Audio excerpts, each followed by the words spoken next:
Bine v-am găsit, dragii mei din Zodia Scorpion, oriunde v-ați afla. Bine ați venit tuturor pe canalul meu, Tarot Flori de Loto. Numele meu este Nina, pentru cei care nu mă cunosc. Și ca de obicei mă bucur să vă am alături la fiecare lectură, atât pe dragii mei abonați, cum de asemenea și pe cei care poate sunteți pentru prima oară aici pe canal. Azi voi face o lectură un pic mai specială, pentru că avem parte de un eveniment astronomic și astrologic destul de special, chiar foarte special, aș spune, și anume alinierea a 6 planete principale pe cerul nostru. Vorbim de Marte, de Jupiter, de Uranus, Neptun, Venus și Saturn. O aliniere de planete vor fi pe aceeași axă, care va mai avea loc undeva peste 20 de ani abia, poate că unele dintre noi nici nu vom mai prinde. Așa că m-am gândit că este bine să știți și să profitați din plin de toată această puternică energie cosmică. Ce înseamnă de fapt această aliniere? Se pare că aceste aliniere o vor face într-un mod tare armonios și toată armonia asta, toată energia asta unică se va transmite către Pământ. Cel puțin în astrologie această aliniere vine cu transformări, cu schimbări majore pentru viața fiecăruia dintre noi. Iar ceea ce voi veți manifesta în această perioadă sunt mari șanse să vă schimbe destinul întregului an.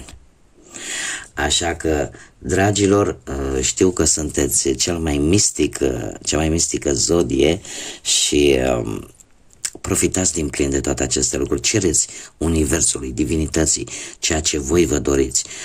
Cred că singurul aspect important de care va trebui să țineți cont în această perioadă, să cereți lucruri pozitive, nu cereți lucruri negative. Este un moment în care trebuie să profităm în modul cel mai benefic pentru fiecare dintre noi, atât la nivel global cât și la nivel personal. Trebuie să profităm de toată această energie pe care Universul ne dă. În ceea ce vă privește pe voi, dragilor, voi ca și semn fix, e posibil să rezistați la anumite schimbări care pot apărea așa pe nepusă masă în viața voastră, dar trebuie să vă spun că într-un final toate aceste schimbări de fapt vă vor împinge să evoluați și să vă atingeți scopurile. Această aliniere de asemenea vă va face să fiți mai focusați, mai întârziți, mai hotărâți și să încercați să profitați din plin de șansele și oportunitățile care pot apărea în viețile voastre. Chiar și așa ca o mică curiozitate, din punct de vedere religios, încă din antichitate, încă din vechime, se spunea că atunci când se aliniază planetele, acest lucru anunță eveniment important, atât la nivel global, cum și la nivel personal. Așa că, dragii mei, toți cei care aveți Soare, Lună, Venus, ascendentul în Zodia Scorpion, atunci această lectură este de asemenea și pentru voi. Și haideți să vedem ce vine pentru dragii mei din Scorpion. Înainte de a începe lectura propriu-zisă, dragilor, un aspect important pe care vi-l repet la începutul fiecarei lecturi, este o lectură generală. Voi sunteți stăpânii propriei voastre vieți, așa că vă rog din suflet, luați decât acele mesaje care rezonează cu voi. Restul lăsați-le să zboare în univers, pentru că sigur sunt pentru alte energii, pentru alte persoane care, într-o mai mică sau mai mare măsură, probabil că au o legătură cu Zodia Scorpion. Și acum, revenind la lectura noastră, avem cifra 7, care ne vorbește de înțelepciune, ne vorbește de inteligență, ne vorbește de divinitate și de o gândire foarte profundă. Se pare că intuiția nu o să vă înșele nici de data aceasta în aceste zile, cu specificația că, nu știu dacă am spus, chiar dacă am spus, nu contează dacă mă mai repet, undeva pe 24-25 această aliniere perfectă cumva va atinge punctul maxim în aceste zile, 24-25. Așa că nu ezitați, cum am mai spus, să manifestați Universului dorințele cele mai aprige sau răspunsurile pe care voi le doriți să le primiți, sau poate pur și simplu primiți această energie pozitivă în viața voastră. Revenind la această carte, cum am mai spus, avem numărul 7, care ne vorbește de o intuiție foarte puternică și de un simț de observație foarte puternic. Unii dintre voi vor căuta posibil un pic mai mult solitudinea, dar să stea un pic singurei, așa ca să poată să evalueze foarte bine o anumită situație, sau pur și simplu simțiți nevoia să creșteți din punct de vedere spiritual și să primiți acele binecuvântări din partea Universului, din partea divinității. Avem de asemenea aici zodia Fecioară, care îmi vorbește de o atenție mărită la detalii, dragilor din Scorpion, în această perioadă. Sunteți foarte atenți, în primul și în primul rând, vis-a-vis poate de un studiu pe care vreți să-l faceți, sau profundizați mult mai bine lucrurile. Nu o să vă mai scape absolut nimic. Veți privi foarte atent și foarte critic, orice aspect al vieții voastre, indiferent că vorbim de bani, de dragoste sau de muncă. Nu o să vă asumați riscuri care nu sunt foarte necesare, sau aș zice mai degrabă, nu știu dacă m-am exprimat chiar corect, nu o să vă asumați anumite riscuri inutile. Da? Deci veți săpa foarte adânc în mijlocul problemei și e posibil chiar să descoperiți anumite informații care v-au fost ascunse de ceva vreme. Chiar dacă veți lua o decizie, o veți verifica de 2 ori până să o puneți în aplicare și veți ști să citiți tare mult printre rânduri. Asta în special pentru cei care poate trebuie să semneze vreun contract. Nu vă veți lăsa induși de să nu fiți atenți la litera mică, da? Acum, haideți să vedem ce ne spune și tarotul. La modul general, ce vine pentru dragii mei din Scorpion în aceste zile atât de încărcate din punct de vedere energetic. Ce vine pentru dragii mei din Scorpion? Ei, dragilor, vine un paș de spade care îmi spune că sunteți foarte nerăbdători. Dar haideți să vedem de ce sunteți nerăbdători. Poate pentru că unii vreți să scăpați de anumite persoane foarte obositoare care se află poate în viața voastră, sau poate pur și simplu sunteți nerăbdători să învățați ceva nou, să comunicați cu cineva, sau aici trebuie să fiți un pic de atenți. Trebuie să fiți un pic, să prestați un pic de atenție cu cine vorbiți. Pentru că e posibil, tocmai datorită sau din cauza, mai bine zis, a unor situații la care tot așteptați un răspuns, de supărare așa cumva, poate să spuneți anumite lucruri unor persoane pe care voi le credeați poate de încredere. Fiți precauți în această perioadă, dați dovadă, așa cum bine am văzut cu acest 7, de înțelepciune și nu dați informații neavenite sau innecesare unor altor persoane, indiferent că voi aveți sau nu încredere, pentru că e posibil cu această carte, cel puțin, ca acele informații cumva să se folosească împotriva voastră. Avem de asemenea magicianul care îmi spune că ai o puternică voință, că într-adevăr îți folosești toate cunoștințele tale, tot ceea ce ai asimilat de-a lungul timpului, ca nivel de comportament sau ca atitudine, sau pur și simplu îți folosești cunoștințele tale pentru a-ți îndeplini un vis. Ai așteptări destul de mari față de un plan sau de o anumită situație și trebuie să vă spun că în această perioadă e posibil să reușești într-un final să iei o decizie importantă pentru tine, pentru că avem acest arcan major îndrăgostiți. Nu știu dacă zodia Gemeni vă spune ceva,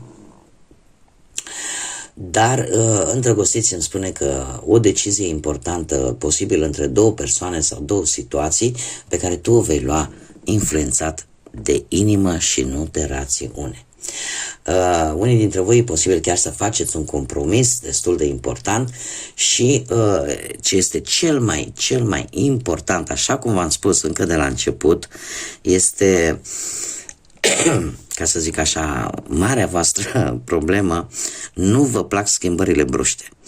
Și după cum bine am văzut, toată această aliniere pentru voi va fi o provocare. De ce? Pentru că vor veni schimbări foarte bruște, pe neașteptate, și care te vor împinge efectiv să le accepti, vrei, nu vrei. Dar de ce? Pentru că ele de fapt te împing să evoluezi. Ar fi bine cumva să nu reziști, să nu opui rezistența acestor schimbări. De ce spun acest lucru? Pentru că îndrăgostiții de fapt îmi vorbesc despre acea dispunere, acea acceptare la schimbare. Cum de asemenea ne vorbește și de comunicare, o comunicare foarte bună, sau e posibil poate chiar dialogul, comunicarea să te ajute să accepți mult mai ușor această schimbare. Haideți să vedem ce mesaj am pentru voi, dragilor. Ce vrei cu adevărat? Dacă tu ai o reacție negativă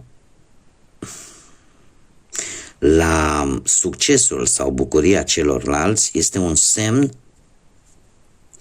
că tu vrei ceva mai mult pentru tine însuți.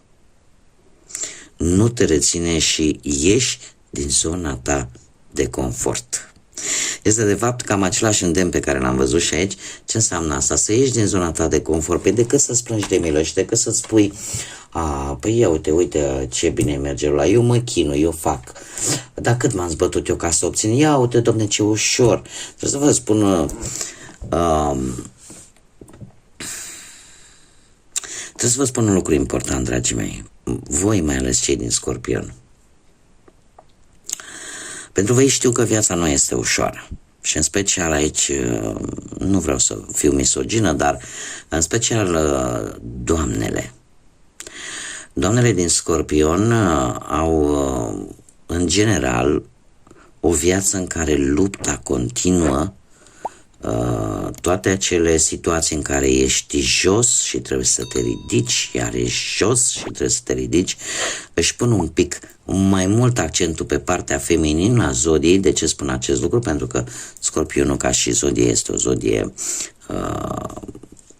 yin, este o zodie feminină, dar să zic că se accentuează mai mult pe partea asta a femeilor din Scorpion.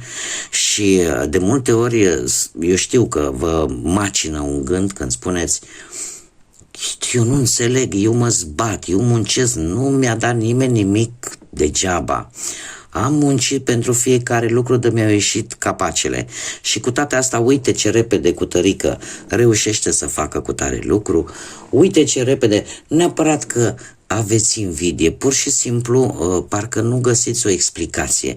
De ce pentru voi e o luptă întreagă, toată viața este o luptă, și de ce pentru alții este atât de ușor? Și acest mesaj, de fapt, tocmai asta încearcă să vă transmită. Nu te reține pe tine. Ieși din zona ta de confort. Lasă schimbările să vină în viața ta, pentru că ele te vor împinge la evoluție.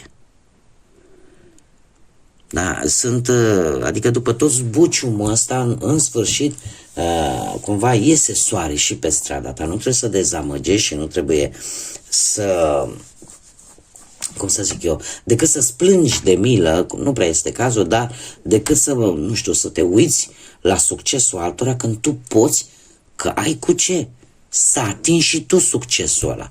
Doar că de multe ori este necesar să accepti schimbările care vin în viața ta.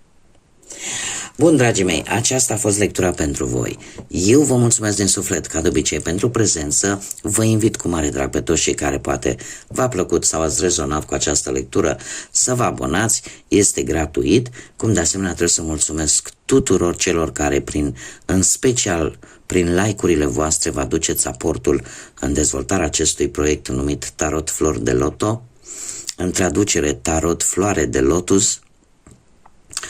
Cum de asemenea aștept cu mare interes și comentariile și distribuirile voastre. Sunteți minunați ca de obicei. Îi aștept și pe cei noi veniți, ca de fiecare dată, cu mare drag aici pe canal.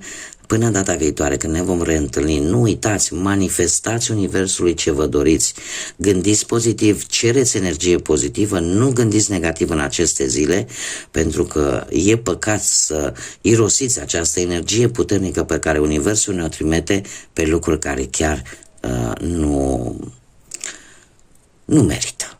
Da? Și aici mă refer poate la răzbunări, la a face rău, nu. Deci e păcat să irosiți această energie pe lucruri de acest gen.